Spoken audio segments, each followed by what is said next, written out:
Hi, I'm Stacy from stacystjohn.com, And I'm Valerie from quilldecor.com.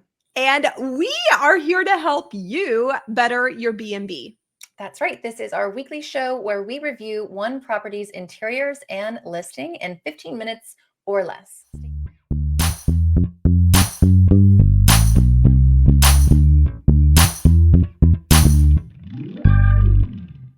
Stacy, whose property are we reviewing today? Today, we are reviewing Miranda Bereza's property in Columbus, Ohio. And I just, want to say, Val, this is going to be a fun one because Miranda does so many things really well.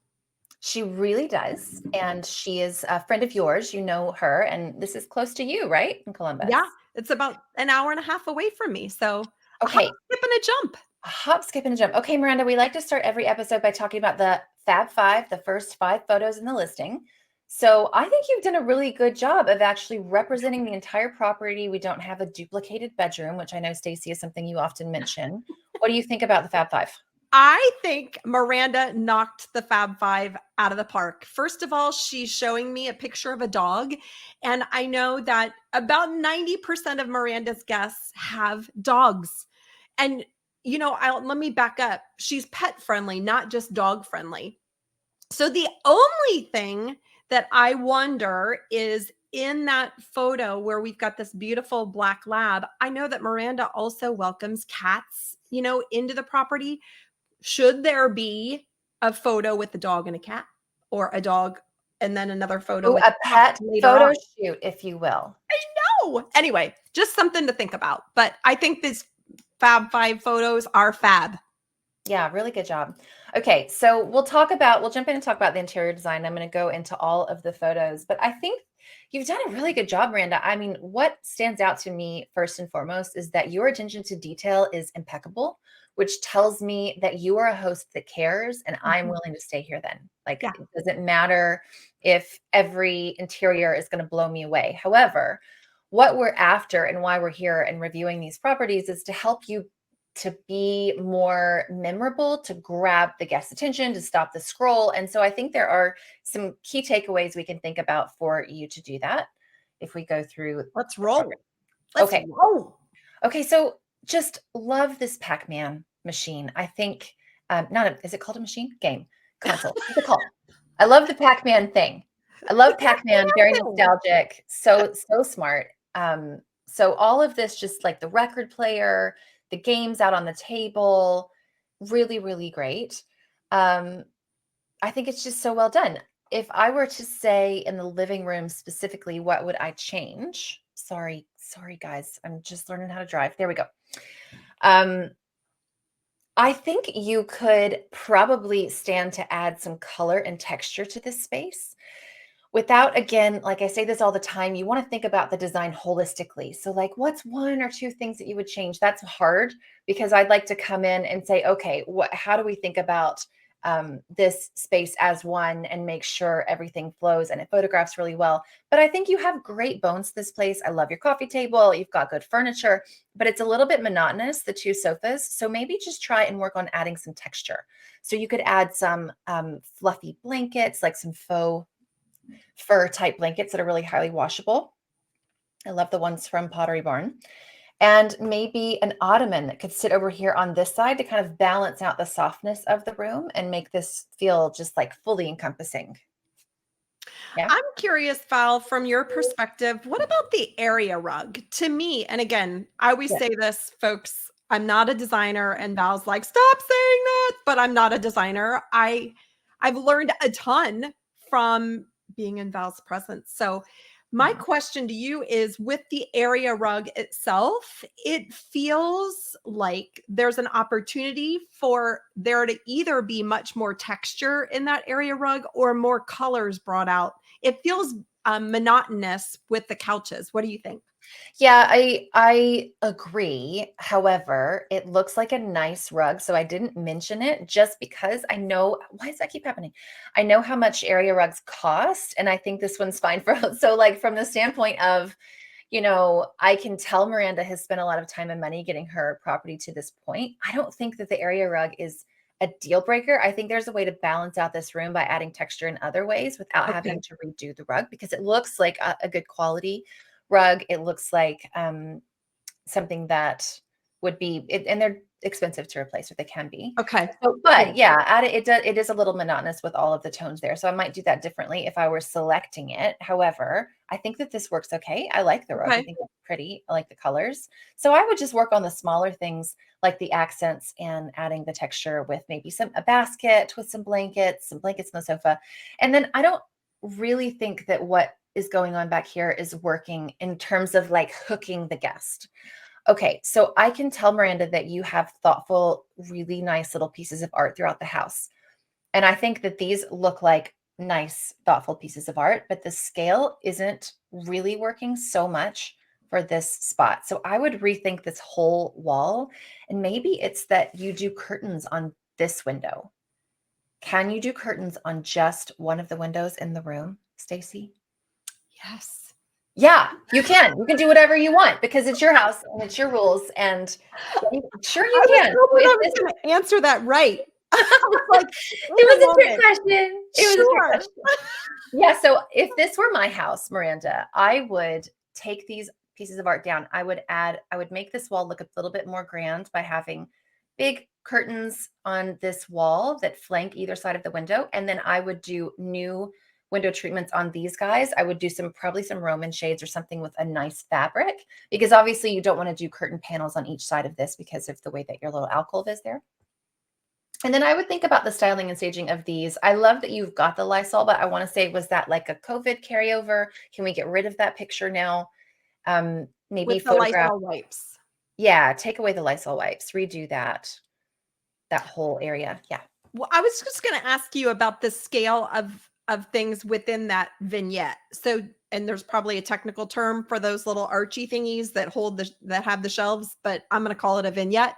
But to me, I wonder if there's just an opportunity from a decorative perspective to make those pop also Mhm. with some texture. Or do people ever do wallpaper in the back of Yeah. those little vignettes? Of course you can. Of course you can. That would I be knew really you were cute. going to say that. You could do wallpaper. You could, I was thinking like tall bonsai trees in each corner, but those can be like finicky, so maybe not for rental. Yeah, there's a lot of different things. So maybe get on Pinterest, Miranda, and get some inspiration for these. They're not vignettes, Stacey. This is a vignette. This entire like view. That wasn't a stupid thing to say, though. That was like a perfectly normal. It's What are fine. they called? What are they called? I think it's a little arched recess. It's a Arched little recess, not the archy thingies that I called them, yeah. basically. Okay. But they're cute. I mean, this is an old house, and I know that the floor plan is tricky. You've got this long, narrow room, and you've done a really good job making it work. So I think really beautiful job on that. And I love that. Okay, cool. Can I talk about the games really quickly? yes. So, Miranda, I also just want to say awesome job on making your game console look beautiful and detailed. And I look at the games on the shelves and I'm like, okay, they're lined up. Like everything is pretty. And just going back to Val's point earlier, that when someone is looking at these photos, subconsciously they're assessing the level of detail that is shown in the photos. And so I can tell just by that one photo of the games with the records on the shelves up above that this is a host that pays attention to details. The records are straight, the games are straight, and it sounds silly, but those things really matter when people, again, it's not conscious. People aren't saying, oh, I'm going to book this place because the records are straight. It's No. just subconscious. They're taking in that this host pays attention to details. So Yeah, there's a really strong message. Yeah. With the way this is presented. It tells the potential guest that you are someone who has thought a lot about the details and a lot about my experience as a potential guest, which you're right, it is subconscious, but it goes, I mean, it says so many things.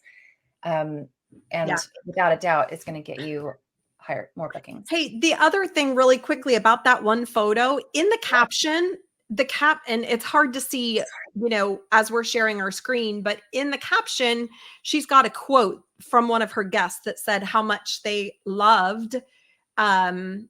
listening to the records. We're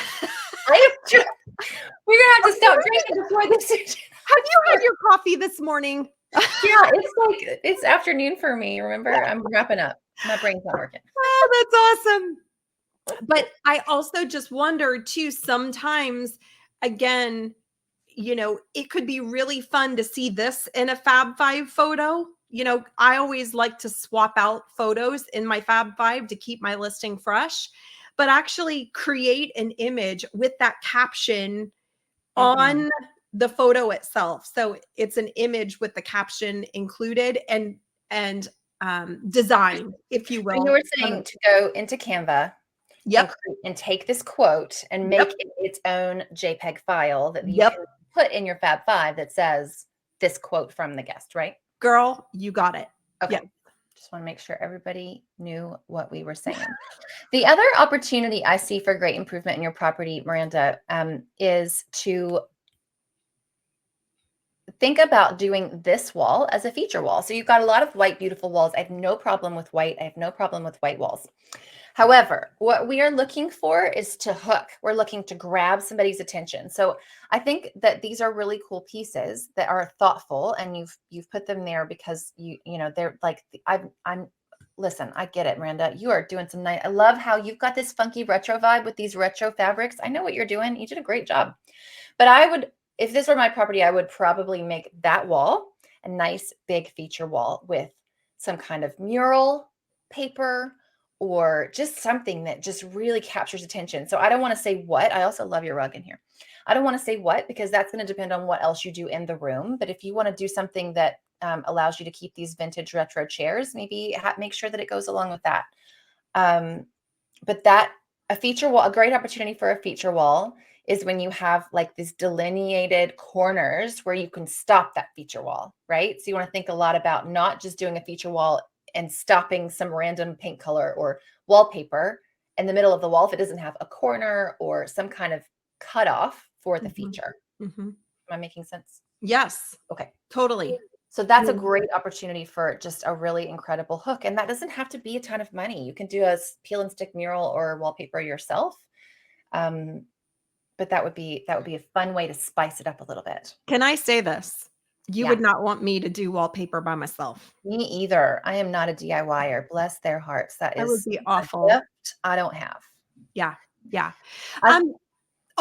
Sorry. I love your floor plan. Love your floor plan. Love a floor plan, Miranda. Thank you for having that. It's really powerful. The other thing I just wanted to mention, Miranda has so many of her guests, again, who bring pets into their property. And again, I love the fact that we've got a photo saying we're dog friendly. And we've got a picture of a dog. And look at Bucky.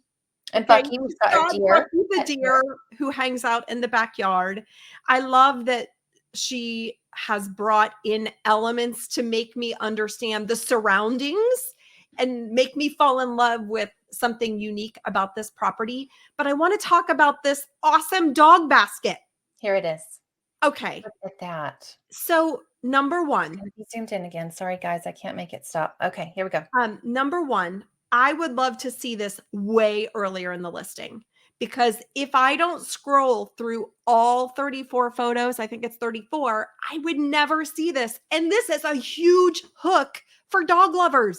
Huge. The fact that I get this cute little basket with sheets and a leash and a water bowl, and it's oh my gosh, thoughtful. I'm a big dog person. This is outstanding. Yeah, exactly. Put this away. But it's lost, right? It needs to go way, way earlier, in my opinion, in the order of the photos, so that it's really going to grab those dog-friendly folk. I love your fire pit, and I really love these photos where you did go into Canva or somewhere, and you say, we supply this every time. I love that you put that in the picture, because we know people don't read all the listing. They're not reading it. It's there, but they're not reading it. So you are calling out the fact that you're providing s'mores, firewood, lighter, and paint. What? That is incredible. Yep. So really, really amazing job on getting that. Yep. that there. And then also this dog friendly bulleted list as well. So brilliant. Yeah. I would also, swap that dog friendly photo in the Fab Five. This So one. that, mhm, Yeah. Mm-hmm. yep, absolutely. Well, if it's in the Fab Five, it has to be, would you, sorry, I'm trying to go back. What's happening? It wouldn't, yeah, she'd have to, well, okay. So Miranda, you'd have to reorient it so that it would fit as a square because these are all squares. Right. Yeah. Okay. Yes. Okay. Okay, awesome. So with that, we have like literally seconds left. I just want to say kudos to Miranda. So, Great, Miranda, Miranda. you are doing so many things right. Congratulations. And now I'm second guessing myself that you welcome cats. Maybe it's only dogs. So maybe I've totally screwed that up from the start. But if you do welcome cats, which I'm remembering you do welcome cats, put that in there as well. But if Just Canva again, just Photoshop a cat right on top of your sweet little lab. Done. And if not, if you don't have cats, ignore everything. That's right. You can push delete on this episode. No, I'm kidding. Oh my gosh, that's so fun. Oh my gosh, thank you so much, Miranda, for submitting your listing. You are fantastic. Thanks for being an incredible host. I hope that this was helpful. And if you want to have your listing reviewed on the show, and we would love to have you go to our website, betteryourbnb.com, and fill out a super simple form. And if you are watching this on YouTube, be sure to hit subscribe so that you get updates every time we release a new episode. Until next time, I'm Valerie Malone. And I'm Stacy St. John. Happy hosting. Happy hosting. Bye.